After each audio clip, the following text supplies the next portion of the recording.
दिगंबरा दिगंबरा श्रीपाद वल्लभ दिगंबरा अवधूत चिंतन श्री गुरुदेव दत्त. नमस्कार. तुम्हा सर्वांचे श्री स्वामी भक्ती या चॅनलमध्ये स्वागत. सर्वांना श्री स्वामी समर्थ.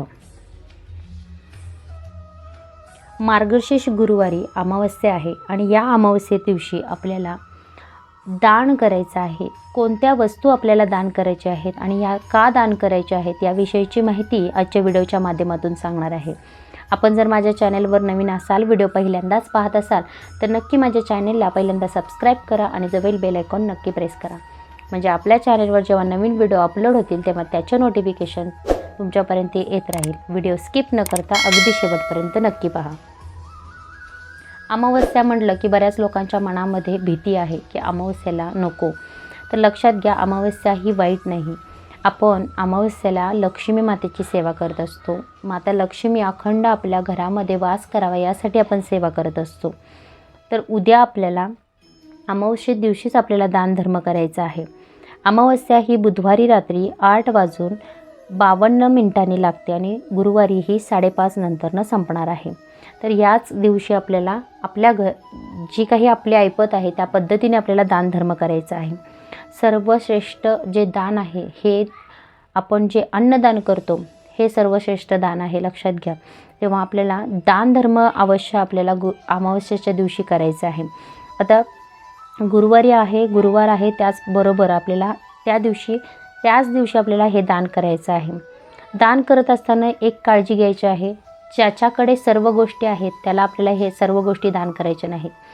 गरजू आहे, गरीब आहे यांना आपल्याला दान करायचं आहे. दान करताना आपल्याला अवश्य अन्नदान करायचं आहे. अन्नदान म्हणजे काय करायचं आहे पहा. आपल्याला त्या घरामध्ये एखादं कुटुंब जर गरीब असेल तर त्या कुटुंबाचा एक वेळचं जेवण होईल किंवा 2 वेळचं जरी जेवण होईल अशा पद्धतीने आपल्याला दान करायचं आहे. यामध्ये तुम्ही गव्हाचे पीठ, ज्वारीचे पीठ, बाजरीचे पीठ किंवा ज्या आपल्या डाळी आहेत त्या डाळी आपल्याला द्यायच्या आहेत. या गोष्टी दान करत असताना आपल्याला काळजी मात्र अवश्य घ्यायची आहे की समोरचा व्यक्ती गरजू आहे का पाहायचं आहे. ज्याच्याकडे यथाशक्ती आहे त्याला देण्यात काहीच अर्थ नाही. पण एखाद्याच्या घरामध्ये एक टायमिंगच जेवण होतं, दुसऱ्या टायमिंगला जेवण बनत नाही, अशा लोकांना आपल्याला दान करायचं आहे. कारण या लोकांना दान जेव्हा आपण करतो तेव्हा त्यांची पोट भरतं आणि हे जे आपल्याला जे पुण्य मिळतं ते सर्वात मोठं पुण्य आहे. आपण जेव्हा एखाद्या गरजू व्यक्तीला दान करतो तेव्हा त्याचं पोट भरतं, त्याचा आत्मा तृप्त होतो आणि त्याचे जे आशीर्वाद आहेत हे आपल्याला मिळत असतात. आणि अगदी अमावस्येच्या दिवशी आपल्याला ही अन्नदानाची सेवा अवश्य आपल्या घरामधील कोणत्याही व्यक्तीला तुम्ही करायला सांगा किंवा तुम्ही स्वतः देखील केला तरी हरकत नाही. यथाशक्ती तुम्हाला जे जमेल त्या पद्धतीने तुम्ही दान करायचं आहे. उद्या अमावस्या आहे, अमावस्येलाच आपल्याला हे दान करायचं आहे, हे लक्षात घ्या.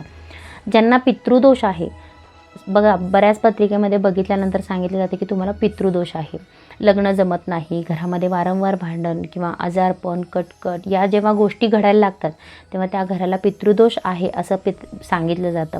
तर ह्या पितृदोष निवारण्यासाठी सगळ्यात जो उपाय आहे तो म्हणजे आपल्याला शिदा दान करायचा आहे.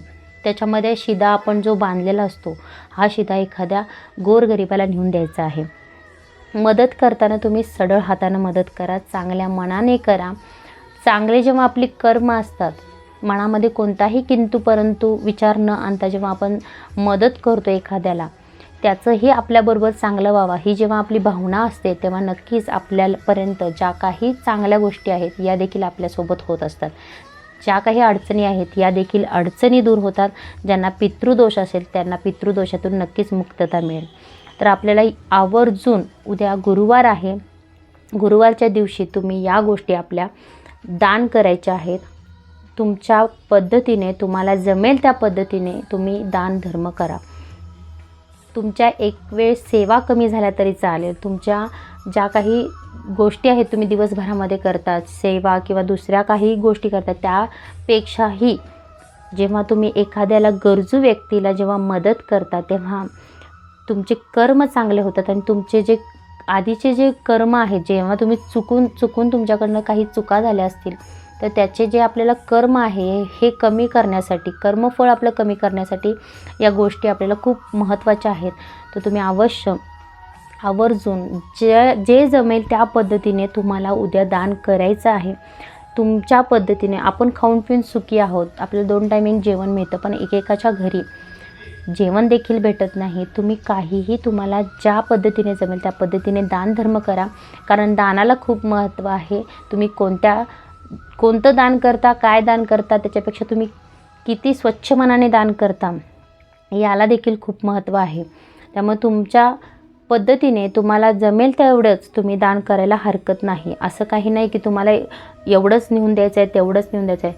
1-2 टायमिंगचा त्यांचा स्वयंपाक होईल एवढं जरी नेऊन दिला तरी काही हरकत नाही. या गोष्टी आपल्याला आवर्जून उद्या दान करायच्या आहेत. या अगदी छोट्याशा माहितीसह आजच्या व्हिडिओच्या इथेच थांबवते. स्वामी तुमच्या सर्वांच्या सर्व चांगल्या इच्छा पूर्ण करोत ही स्वामींचरणी प्रार्थना. व्हिडिओ आवडला असल्यास नक्कीच व्हिडिओला लाईक करा, चॅनलला सबस्क्राईब करा आणि कमेंट नक्की करा. श्री स्वामी समर्थ.